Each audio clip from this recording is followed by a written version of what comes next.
Assalamu alaikum кыргыз элим. Алдыда дүйнөлүк жаңылыктар менен бөлүшүп алып барган мен Орозбек Иманалиев. Жапон ресторанында жарылуу. 1 адам каза болуп, 17 адам жаракат алды. Ульяновск облусунун мыйзам чыгаруу жыйынында депутаттар катуу салгылашты. COVID-19 санариптештирүүнү тездетти.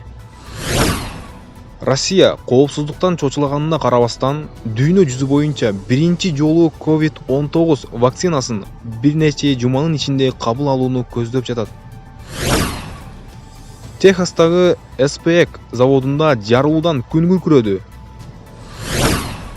Улуттук аза күтүү Кыргызстан коронавирустан каза тапкандарды эскерүүдө.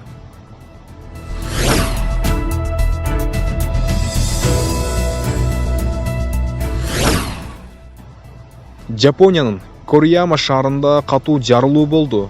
Жергиликтүү ресторандардын бири талкаланды.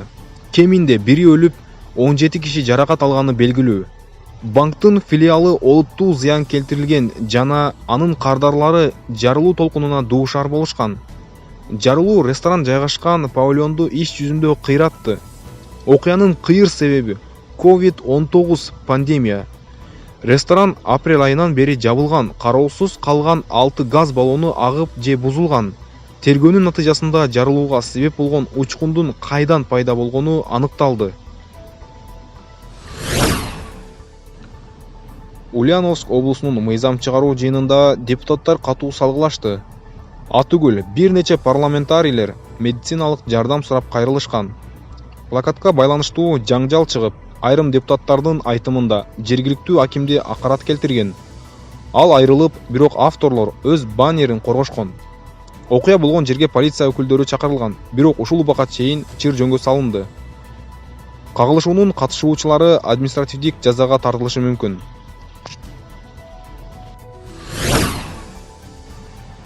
Алыскы көрүнүп тургандай, Тунисте санариптештирүү үчүн бардык ыңгайлуу шарттар бар. Анын ичинде интернетке эффективдүү жана арзан, жеткиликтүүлүк жана жаш өтө байланышкан калк. Ошентсе да улут ондогон жылдар бою коррупцияга жана өкмөттүн аракетсиздигине байланыштуу мамлекеттик жана жекеменчик кызматтарын санариптештирүүдөн артта калууда. Россия 2 жумага жетпеген убакытта коронавирустук вакцинаны дүйнө жүзү боюнча биринчилерден болуп кабыл алат. Анын коопсуздугу, натыйжалуулугу жана өлкөнүн өнүгүү жолундагы маанилүү бурчтарын кескен жокпу, деп CNN маалымдады. Россиялык атка минерлер CNN телеканалына алар Москвада жайгашкан Гамалея институту тарабынан түзүлгөн вакцинаны 10 августка чейин же андан эртерээк даярдоого даярданып жатышат деп билдирди. Ал коомдук колдонууга кабыл алынат, ага медициналык кызматкерлер биринчи кезекте ээ болушат, дешти алар. АКШнын Техас штатында суюлтулган газ заводунда жарылуу өрткө себеп болду. Гезиттин маалыматына ылайык, Монбелвия шаарында жаратылыш газын сактоочу жай жарылган. Завод Loan Star компаниясына таандык. Жабыркагандар кабарланган жок. Шаардык чиновник Брайан Лигондун айтымында азыркы учурда коомдук коркунуч жок. Кырсык болгон аймак курчоого алынган. Полиция иликтөө иштерин жүргүзүп жатат. Мамлекеттик туу түшүрүлүп, көңүл ачуучу иш-чаралар жана телеберүүлөр токтотулду.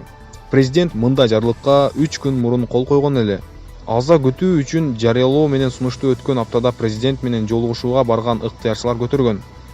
Дүйнөлүк апатка айланган бул илдет Кыргызстан элин да кайгы муунга салды. Боордошторубуздун айрылып калдык.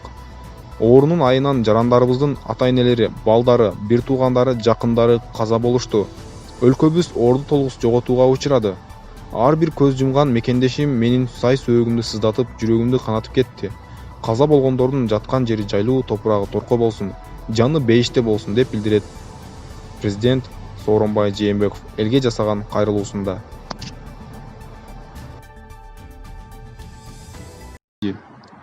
Бүгүнкү жаңылыктар ушуну менен аягына чыкты. Каналга катталып, дүйнөлүк жаңылыктар менен кабардар болуңуздар. Бардыгыңыздарга көңүлдүү кеч каалайбыз. Даярдаган Али Токтомушев.